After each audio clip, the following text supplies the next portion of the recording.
funny. I, I always, I always, I always do the little, push the little button before I'm quite ready because I don't want to lose all the good stuff that's in my, you know, intuition. It's not necessarily in my head, but it comes from my gut, right out to my throat. So I want to make sure I get it. Now, I know sometimes it doesn't make sense, but yeah, it all, it all makes sense later.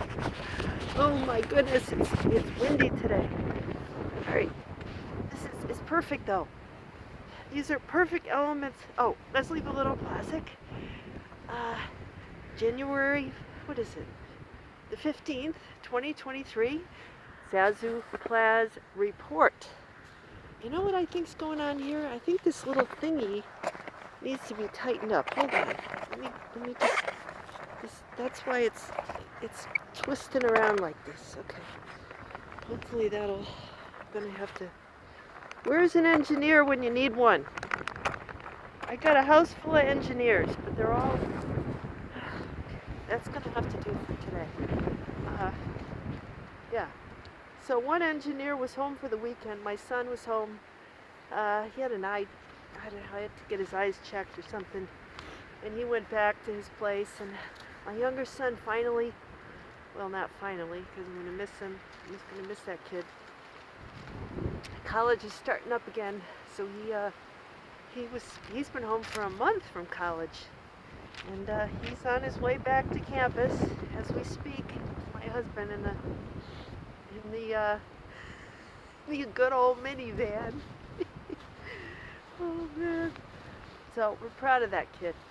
He got on the dean's list for his first semester. He got a straight 4.0 with all those hard classes he took about trees and environmental stuff and chemistry and all that stuff. He had this exam. He had this class where they were supposed to, for their final exam, they were supposed to go out to the woods and identify the trees, in the woods, in context, right? In their natural habitat. Ah! But as, nature would have it, it rained that day, so the professor just had little sprigs of the trees, like little branches or leaves. Zazoo Plazz report, by the way. Did I say that? Yes, I did. I just want to reiterate. So the professor just brought like little seeds from the tree, or little leaves, or just a branch for them to identify, which was way harder if you think about it. If you're not in your native environment, you can't. You really have to know your trees to know that, okay, this is the, because usually you could look at the bark, you could see what kind of critters naturally, nest there or eat from that particular tree. But if all you have is just like a leaf, that's pretty good. If you can identify that. And I thought, wow, that's perfect for today, isn't it? Because that was a true test of their, their really how much they knew their stuff, right? Their ability to really tap into their intuition. Are you? So the question is, you're studying environmental science, and I've heard this question posed. You love the environment, right? You love it, but do you think that the environment loves you back, right? And that's a question. That's perfect for this week. Because okay, we're going into Aquarius season. Aquarius is the water bearer, right? It's air. It's an air sign, but it's more like the significance of it. It's somebody bearing water, a jug of water, right? And it's kind of appropriate with all the readings and everything. Well, that was last week. Pressure. Okay, so this week's theme, da da da da, my lips don't freeze, God willing and the creek don't rise. It's just an expression of a good friend of mine. She said her mother always used to say that growing up in Arkansas. It's not really a Connecticut thing because we don't have a creek. We don't have creeks here. But, you know, yes, God willing and the creek don't rise. She used to say that.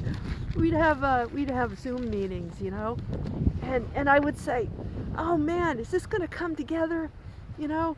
And I'd say, I don't know if I can make this work. Can I make this work? You know, can I, you know, figure out what species of tree this is? Can I figure out what am I supposed to be doing, right?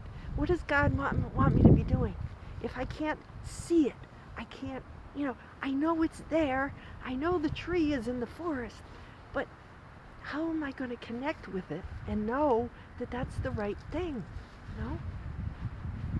So, and I mean, the same thing happened in the writing of my book. I saw this.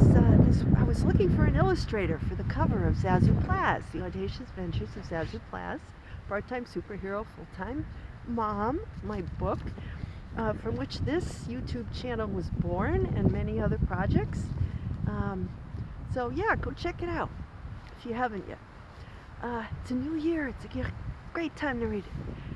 So, just because I think everybody could use a laugh, and that's what I'm trying to do here. I'm trying to spread some inspiration, some positive energy, and good, you know, I'm trying to share my experience. Well, I am. I'm not trying. I am sharing my experiences so that you, dear soul, lovely person watching this, will have an easier time of it, okay? So if you can, you know, make heads or tails of what I'm really trying to say, it's some things, you know, I'm channeling this advice. Consider me your personal guinea pig. I went and did all that stuff, so you don't have to do it. So anyway, where was I? Aquarius. It'll all come together. Okay. So yeah.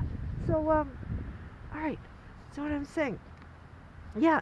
So I was looking for an illustrator for the cover of my book, and I found this woman whose photos, she's a children's illustrator, Robin Tatwell Lord. She's amazing. She's illustrated. She's got many of her own books now, and she's illustrated other people's children's books mainly. But she did the cover of my book because it was perfect. Because you know, I enjoyed her. She had put out some drawings of Harriet the Spy, just out there somewhere. It's, you know, just some sketches. And I had some sketches of Zazoo that had long been, you know, in my notebooks and my scribbles and my, you know, when I met my husband, we even, you know, he used to draw a picture of me. It was like a stick figure, but I had curly hair. There was this woman kind of going like this, and she had curly hair, and, you know, she had various adventures, and he was better at drawing than I was. Because, you know, his dad was very artistic. So he'd draw these pictures of me and him and, you know, and so forth. So over the years, then I started, you know, Zazoo started becoming a real person. And so I sent some sketches to Robin. She's on the other side of the world in Australia. And she said, well, if the stars align for us to work together, we will. And then, you know, so they did. We kept, you know, going back and forth, and she started putting together some sketches, and I'd say, oh, can we do this? And she'd say, yeah, how about this? You know, and then it came together. But I'm like, how is, you know, this woman is so talented. How is this going to happen? You know, I've never, you know, published a book before. I didn't know how any of it was going to happen, but it happened. And it happened in divine timing, right? So I'm the kind of person, my normal way is to like, I got this idea, woohoo, and I got this idea, and I got that idea, I got it. You know, the fact that one of my ideas actually made it out into the world, you know, that was cause for celebration. And it reaffirmed my faith in myself. in that, you know, if you just go, it's Capricorn, we're still in Capricorn season. That's the goat going up the mountain, one step at a time, right? And having faith as you're going up the mountain, as you're, you know, you're in the river or the creek, and the creek is rising, you're in trouble. Or I was thinking yesterday, you know, that show, SCHITT Creek, right? So that expression was up the, you know, blank creek without a paddle, right? You're in a creek and it's full of, you know, doo-doo, dog doo, and you don't have a paddle. How are you gonna get up the creek, right? I started thinking about that. So some of these expressions, how do they come? You know, S creek without a paddle. Who thought of that? You know, but sometimes these days, that's how it feels. So anyway, you know, and still we laugh. I'm tying it. I was getting ready for the talk today, and I usually open my mind. You know, I get off all the social media and all that. I kept thinking time, minute, and then I thought minute by the Doobies. No, well, and then, you know, then I read the scriptures, the readings for the traditional church week, and it was I have waited for the Lord. To do your will, God, is my delight. And what's Jesus' baptism, you know? And it's so in traditionally, baptism is seen as it's in my Catholic upbringing. It was a sacrament of initiation. So really, you know, the sign, the water, and then the dove coming down is the Holy Spirit, God blessing him, right? My son, right? God's son. So, you know, I said that's perfect because John the Baptist is the water bearer, right? And then the dove is sort of a symbol of, you know, the Holy Spirit is kind of like inspiration, right? And this is for, you know, we're talking about humanity here. We're talking about Aquarius, which is the collective, right? It's not Aquarius. It's not, Valentine's Day really isn't about you and me, you know, romantic relationship. It's about all of us. It's love for everyone, right? So here's my son on whom my favor rests. God, you know, in other words, God has love. God is love, and we are love, and all of it, right? We are, even when it's dark, right? Even when we're up the creek without a paddle and the creek's rising, and, you know, but we still have the faith, right? So that brings me to the song. I mean, this is just perfect. Aretha Franklin, George Michael, da da da da. I knew you were waiting for me. 1986. No, 87. It was released January 23rd, 1987. That is an uplifting song. Oh man. Yeah. Remember that? They made it through the heartache.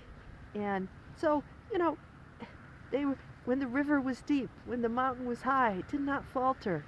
I knew you were waiting for me. So, in other words, it's a song about being in the shadows, going through the dark night in soul, and still believing that on the other side there's something unimaginable waiting for us. That is joyful, right? That is creative, right? So, of course, the way I did a little digging, and it seems that this song was not written by George Michael. He was busy doing the Wham thing with the, what's his name? Andrew, wait, what was the other guy's name in Wham? Raise your hand if you can never remember the other guy's name from Wham. Andrew something? Anyway. So I was in college, right? So it was all George Michael all the time. 86, 87, I was in college. So anyway, it was released January 23rd, 1987. Number one hit in the US and the UK. Top 100. Aretha Franklin's like top Billboard 100 hit ever. And they won a Grammy in '87 for Best R&B. The duo, okay? So when you hear the song, you're waiting for the other one to come in, right? I'm not going to sing it for you, but wow, that's a great song. You know, she does the high notes, and then he comes in with the lower notes, and it's this back and forth, right? It's amazing. So it was destiny, right? The stars aligned. He didn't have time to write a song, and also he was the biggest fan of hers. He felt unworthy. He wrote that he just couldn't even begin to imagine writing a song for Aretha Franklin. I mean, she's such a big idol. She's larger than life. You know, he's like George Michael here. He's a bit younger. He's just, you know, coming up, and he can't even imagine. That just, you know, you ever get stage fright, right? That's like, he probably thought of writing a song for her and just froze. Plus he's out doing the tour, doing the Wham thing, you know, before he really came into his own, singles and all that. So it just wasn't the time. But they got another song. She said she heard something in his voice that was different, that she hadn't heard before. And she thought that they would do a great job together, you know? So she had faith in him when he didn't. He didn't have faith in himself. But then they did, you know, this is, what she said was that the song, she was so happy with it because it doesn't get old musically, is what she said. So, and then at the end of the video, you know, you see them together. Then you see other duos like Sonny and Cher, Ike and Tina Turner, you know, other, you know, great duos over the years. I am freezing. But, you know, a joyous and uplifting duo. That's what we're all looking for, isn't it? Aren't we looking for, you know, our other, like John the Baptist. He was waiting for Jesus. He didn't know who he was or what he was. He just knew he was waiting for him. He knew that all this is going to come to something. All my, you know, days standing out here in the desert talking and people going, okay, yeah, we're ready. When's it going to happen? It's like, oh my gosh, I'm going to be really embarrassed if something great doesn't happen here, because I've been standing out here in the desert for a long time, and I know that I got some purpose here, but it's not really time yet, but it's not mine to say, right? It's God's time. It's the universe that has, okay, it's like, you know, you put your order in, you know, sometimes you get Ben Affleck at the Dunkin' Donuts window giving you your hot chocolate, and you're like, you know, it makes up for all those other days when you go and there's somebody, you know, some bot handing it to you, right? Some lifeless, you know, somebody, you know, spills it on your lap or something, right? All those days, just to have Ben Affleck hand you your coffee. He was up in Massachusetts, I guess, filming some commercial with, you know, his wife, J-Lo, and it was, you know, I posted it on my Facebook. So that was kind of a cool thing up in Massachusetts, not too far from here, in Boston, in Medford. It's like, but if that happened to you every day, that wouldn't be special, would it? No. So Jesus' baptism, it was like, you know, that was like John the Baptist's #1 hit, you know? Finally, you know, he felt like he had made it. Well, I know that's a sort of egotistical showbiz way of putting it, you know, but that was his truth, right? That was what he was here to proclaim. He knew in his bones that something great is going to happen. I just don't know when, I just don't know where, but this is what I'm motivated to say. And that's why I'm out here.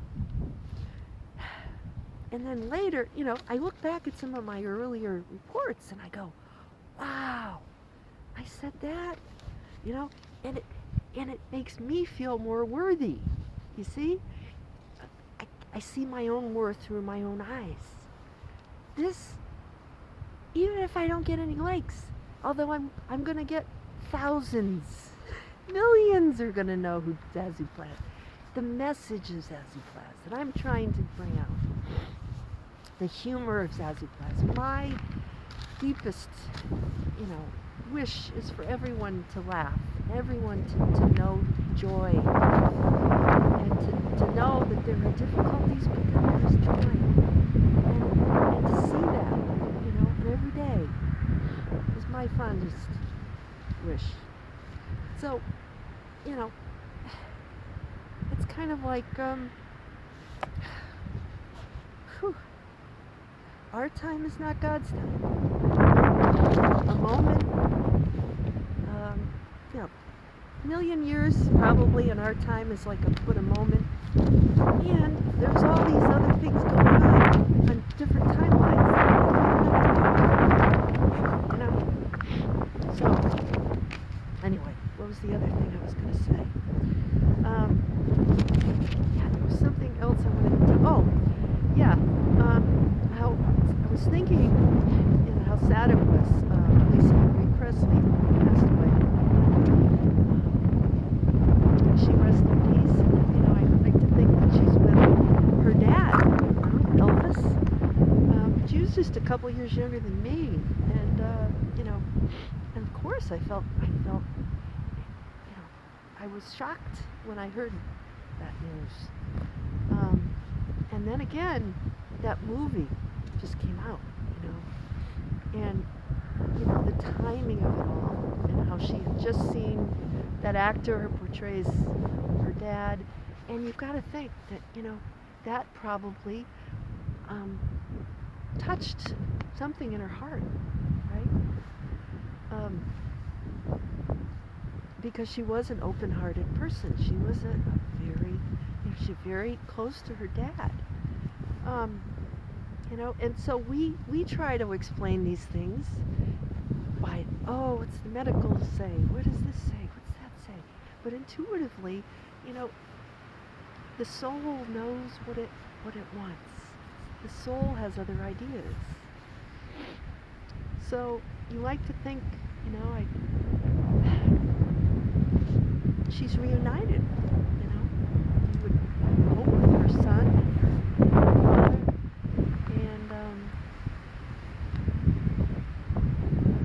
and in joy, and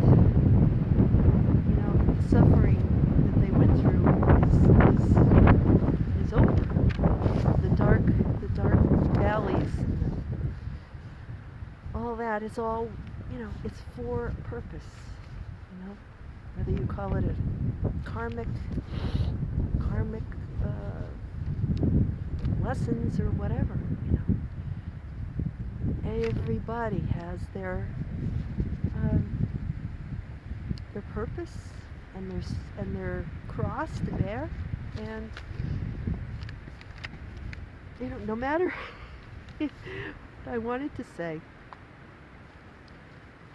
and being thankful for having been blessed with Elvis's talent and with her talent and her, the legacy that people leave behind. It's a time, of taking a moment and being grateful, that we've been blessed with so much inspiration, so many, creative people who they show us God through their songs. They embody the Spirit, the Holy Spirit, which is all about creativity, and it's something that everybody can enjoy. Everybody can enjoy music, right? It's universal. So that's an Aquarian thing. We're getting ready to, Pluto's getting ready to move into Aquarius. It's like that song, Age of Aquarius. We grew up with it in the 60s. Those of us born in the 60s, we grew up with that in the background of us growing up. And, somehow we had to embody that. So, the other thing I was going to say, yeah, the sense of divine timing. So, you might say, oh, I know what I was going to say. I was going to tell you a funny story. So, my husband and I, when we first got married, you know how when you're a couple, and then you've got like single people in your late 20s, early 30s, and you want to fix them up so you can all hang out together and you can all be happy together, right? You think that if somebody's single, that they want to be like you, you've got to fix them up. So this is kind of a good lesson, right? So we had my husband's cousin, who was about my age, and my best friend, who, also single. They ended up being our first son's godparents. They're still single, but at the time we thought, wouldn't it be a good idea to fix them up? So, her birthday's the end of December. His is the end of January. Capricorn and Aquarius. But, they both like hockey. So they said, okay, we'll go to a Hartford Whalers hockey game, which is the team that used to be here before the Wolf Pack, I guess. The Whalers were big growing up. So there was a game at the XL Center, the Civic Center, it used to be. So they said, okay, I'll meet you at this bar. Well, that, XYZ bar, there were two of them. There was one in West Hartford, and then there was one in Hartford, which are two different towns, but they're right next to each other, So she was waiting at one bar at the right time, and he was waiting at the other bar. And this was before cell phones. This was like 95, 96. So they're like, what kind of guy did you set me up with? Where is this girl? So, I don't know. So in those days, you had to leave people messages on their voicemail or their answering machine or what, it was crazy. I don't know how they finally got together. One of them went over to join the other, I don't know. And then I guess they went to a hockey game, but it was awful. It was awful. They when they finally got to the date, they had such a bad taste in their mouths already about the other. They just didn't want. I think this might have even been before. Yeah, it was before the wedding. We tried to fix them up. Yeah, I don't know. Maybe it was sometime that same year. Anyway, it was awful. They almost, it's amazing they came out of it alive. It was that bad. So that was kind of the end of the matchmaking. Then we realized that we were trying to impose our values and our sense of what, our sense of timing, or our sense of, oh, well, this makes us happy, so this must make you. No, those two were better off far apart. I mean, they were civil, they'd talk, they were godparents. But it was funny, over the years, if we had a party and they were both there, one of them would come, and then when the other one got there, the other one would leave. It was awful. So, yeah. So anyway, in terms of waiting, they're all waiting. Like, I'm waiting for her. Where is she? I'm waiting for him. Where is she? But where is he? It's just, sometimes you're waiting for things that just shouldn't happen, right? Why am I waiting for this person? This is not the person. Because if they were the person, then they'd be here. They'd just know. I mean, I would just meet them, and it would click, and it would happen. So that's how you know. maybe you're waiting for something that shouldn't happen, you know? And then sometimes you don't think you're worthy of something really great that goes and just happens without you even doing anything. You're just living your life, and you get this this thing falls in your lap, and Aretha Franklin wants to work with you, and it's, oh my God, So I guess the lesson I want to leave you with this week is just be prepared, have faith in yourself, and just keep the faith, because you just never know in life. The most amazing thing can happen right when you're thinking it can't get darker than this. That's when the dawn comes. So anyway, I'm going to go in now, because I've just noticed it's a little chilly. Although when I'm talking, I don't notice it. But so I'll leave you with that. I wanted to end on that funny little story. It's all good. So anyway, until next week, Zazoo Plazz, saying stay warm, and while you're waiting, have a nice cup of hot chocolate. Until next week, take care. Bye-bye.